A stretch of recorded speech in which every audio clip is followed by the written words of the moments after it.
You've been tearing up the gym, yelling and pounding weights like crazy. Are you getting the best gain from the workouts you do? Here are 8 of the finest that one can do. Oh, stay till the end for the pro tip. You don't want to lose out on that. Hello folks, welcome back to the channel. Before we get into the videos, don't forget to drop a like on this video and subscribe to the channel if you haven't already. Make sure that the post notifications are turned on so that you never miss a video from us. Without further ado, let's dive in. Number 8. Dips. Dips are the most effective exercise for the triceps. Beginners might begin with bench dips, which are dips performed with the hands on bench and the feet on the floor. On the dip bars, progress to bodyweight dips. Dips can be made heavier by holding a dumbbell between the feet or dangling a plate from a weight belt chain. Dips, whether fast or slow, work your arms, and the burn will be felt during the eccentric action. You can change your grip from shoulder width apart to slightly broader, or even with your hands bent inwards towards your body. Dips should be performed with the body straight up and down to focus entirely on the triceps. A tilt in your upper body encourages the pectorals to work harder. Dips can also help you improve your bench press strength. Number 7. Military press. The military press, also known as a shoulder press, targets the deltoids and is typically performed in a standing position to force the trainee to stabilize their core rather than relying on the bench for support, as they would in a sitting military press. The core is worked during the military press much as it is during the squat, deadlift, and reverse bent over row. Barbells or dumbbells can be used, but a barbell is preferred because unilateral motions can occasionally lead to muscle and strength imbalances. There are 2 types of presses, in front of the head and behind the head.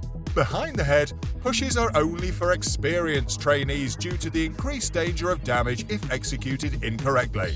Number 6. Pull-up. Pull-ups are the most comprehensive exercise for back development, especially for the latissimus dorsi, since you hit every area of your back, from the wide section of your trapezius and latissimus dorsi, tapering down to your waist and lower back by combining pull-up variations. Pull-ups can be done in a variety of ways, from using full body weight on an aided machine to adding weight in the form of extra plates from a weight belt chain. With your hands in a neutral, pronated or supinated position, you can choose between a close or broad grip. Half reps focus on the back, with more emphasis on the biceps. Complete pull-ups with elbows to full extension or sternum pull-ups where your sternum meets the bars are all options. Number 5.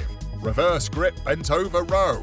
The back, after the lower body, is the largest muscle group in the upper body, comprising the entire area from the top of the trapezius to the hips. The bent over row works the back while counterbalancing the bench press. The reverse bent over row is even better than the standard bent over row since it stimulates more muscles. You should employ a pronated grip and target the rhomboids or latissimus dorsi, depending on the width of your grasp. The latissimus dorsi will be hit harder with a broader hold, whereas the rhomboids will be hit harder with a narrower grip. To increase the intensity of the workout, keep your feet on the ground or elevate them on a bench.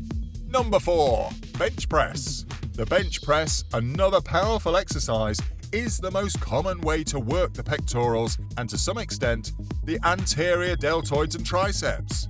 The bench press, like the squat, can be done in a variety of ways to target different parts of the chest. A flat bench will target the middle of the chest. An incline bench press will target the upper pectorals and serratus anterior, and a decline bench press will target the lower pectorals.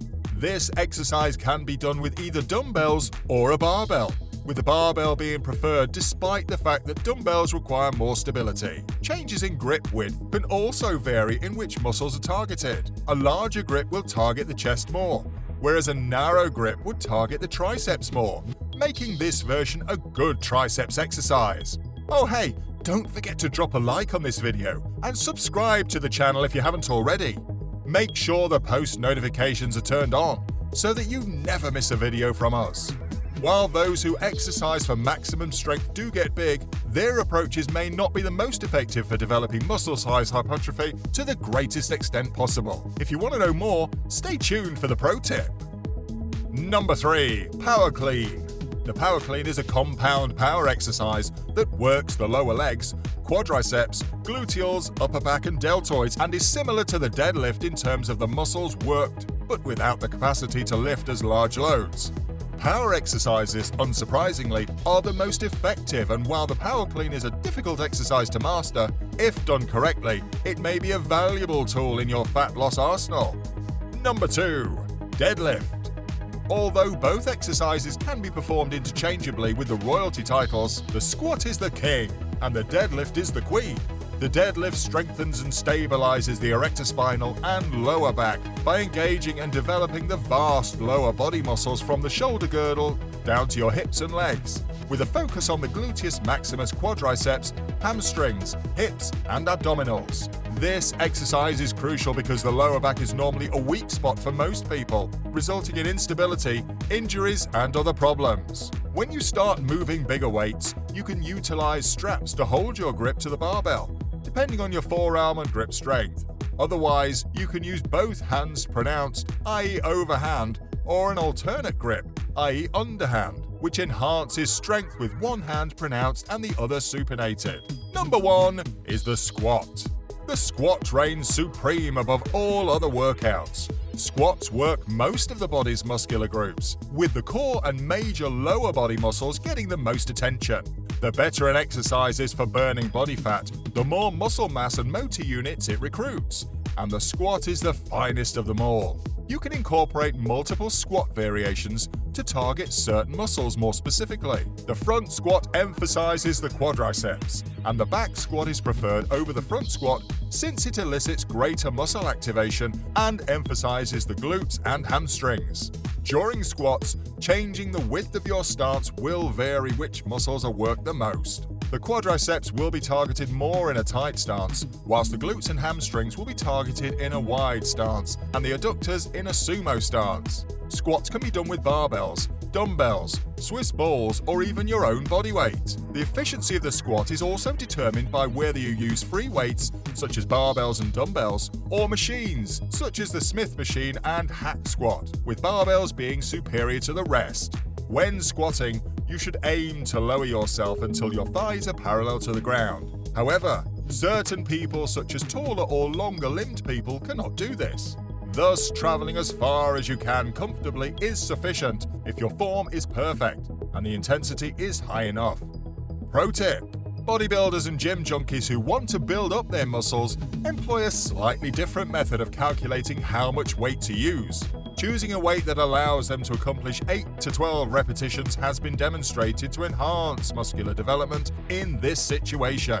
Not everyone works out to get as large or muscular as they can. You can also train at a lower intensity level, meaning the weight you utilize is less than what you can lift maximally for one rep. Without increasing muscle size, this increases the system within the muscle that makes it more aerobically efficient. As a result, the muscle can perform a large number of reps for an extended length of time without becoming fatigued. The musculature of a traditional marathon runner is built to carry him or her the distance. Choosing relatively low weights that can be done for 12 to 15 reps or more is a good way to focus on muscle endurance. The weight stimulus is simply insufficient to enhance size and strength. This is due to the muscle's employment of slow twitch fibers rather than fast twitch fibers. When compared to the fast twitch kind, these fibers are designed to be used for extended activities and do not normally develop considerably in size. It's not difficult to figure out how much weight to use on a certain workout if you know what your aim is. The number of reps you can accomplish and the amount of weight you can lift have an inverse relationship. You can do fewer reps as the weight increases. You can do more reps with a lighter weight.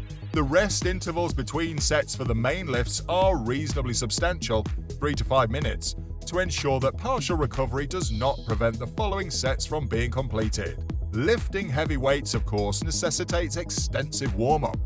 Thus, a series of progressively heavier warm-up sets precede the maximum weights. Strength trainers also avoid the practice of pushing sets to muscle failure, which is usually practiced by bodybuilders. Squats, deadlifts, power cleans, bench presses, reverse bent over rows, pull-ups, military presses, and dips are 8 fundamental exercises to include in your resistance training regimen. The most critical exercises to include are the squat and the deadlift. The power clean is an excellent full body workout. The bench press and reverse bent over row are then used to balance each other out, with pull-ups giving a complete back exercise. Include the military press and dips in your workout to target your deltoids and arms. Prepare to get ripped as you see the fat melt off your body with these 8 exercises in your resistance training regimen. Possibly some high-intensity cardio is more effective and efficient for fat loss than extended, low-intensity, steady-state cardio and a perfect diet. With this, we've come to an end. Thank you for watching the video. Do let us know in the comments section below. Subscribe for more content just like this one and share it with your friends. Also, don't forget to smash that like button and also press the bell icon to get notified about our new videos. Until then, fellas,